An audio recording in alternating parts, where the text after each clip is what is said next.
Head over to miniaturemarket.com, play with thousands of board games at discounted prices like fun facts.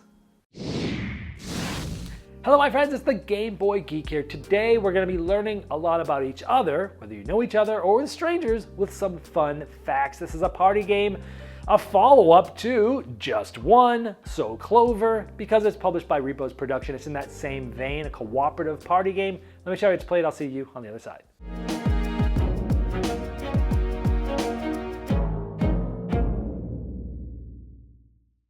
Fun Facts is a cooperative game, and each player is going to get an arrow, sort of plastic slate, and a matching marker, and you're going to write your name on there. This is obviously dry erase, so everyone gets their own. Now the game's played over 8 rounds or 8 questions, and you'll get a certain amount of score depending on how well you did, and then depending on how many players there are and where your scores are, you'll get some sort of, useless thing at the end of the game of how well you did. But, so there's 8 cards that are randomly selected. One might be, in general, how many times per month do you exercise? Then, each player will secretly write the answer on the back of this, and they'll flip it over so no one can see. And the player with the start marker will place their slate. Then the next player clockwise will take theirs, and they'll say, so let's say it was Alex, if they think they do it more than Dan, they'd go here, less they do here. So maybe they know me, maybe they don't, so they do something like this. Then the next player comes in here, and they're like, well, am I going to be more than Dan, in between Dan and Alex, under Alex, they'll pick. And you keep doing this, and you're trying to decide. So Warren might say, hey, you know what? I think I have the most. I think I do the most, like that, right? And then April comes here and says, you know what? I'm probably, I don't know, maybe like this, right?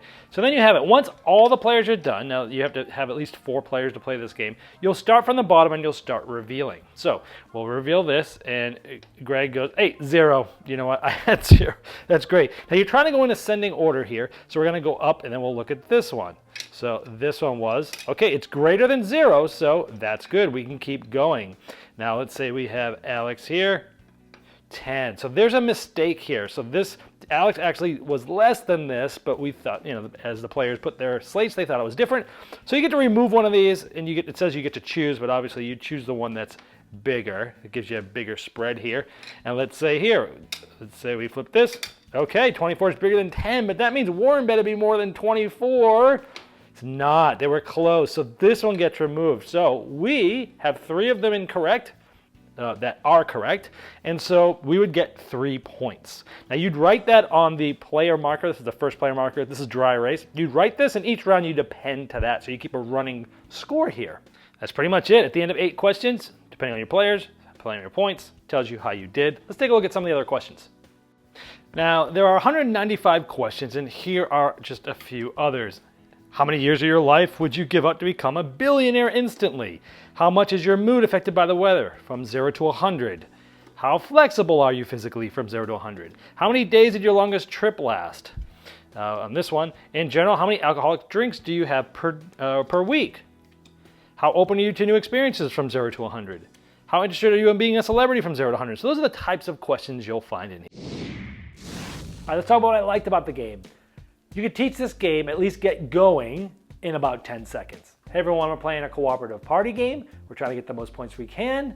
I'm gonna flip over this card. Here's a question. Write down a number, what you think, and flip it over so all we see is your name. Done. 10 seconds, I've just taught you the game.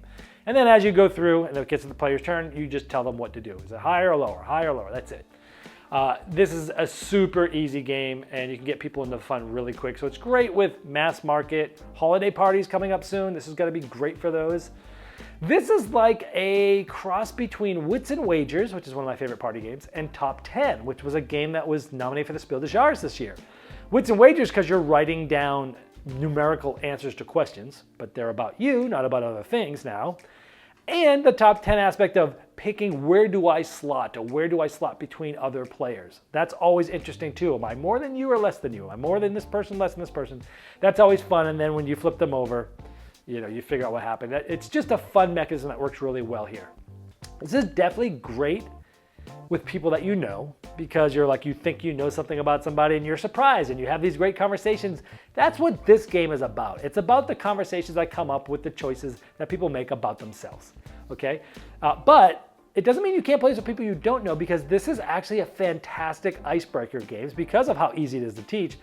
But it's great for those that you don't know to do icebreakers with. It's really good because you get to learn people and have fun and laugh and things like that. If you're looking for a game that does icebreaking, this is probably one of the best ones. There are many games out there that do icebreaking, but this one does it better, where it's very easy, but yet still has a bit of thinkiness to it, has some gameriness to it, but still fine for any mass market crowd.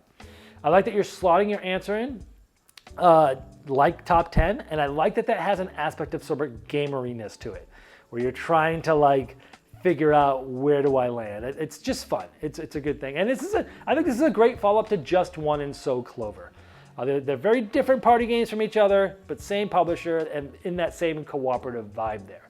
Now, on the negative side of things, much like some of those other games, the scoring is absolutely meaningless. Get a score, look at a table, do better next time, whoopee. But if you're playing a cooperative party game, and it's a party game, are you really interested? Are you really playing for the score? I'm not. So it's a negative. It might be a negative for you. It's a negative for me, but it doesn't bother me that much because, again, whoopee, we're playing a party game. Who cares about the score? Number two, the last thing here for a negative is this might be too light for some gamers. If you liked Just One, if you liked So Clover, both of those are heavier than this. Now, Just One's pretty light, but you're still thinking hard and coming up with something creative.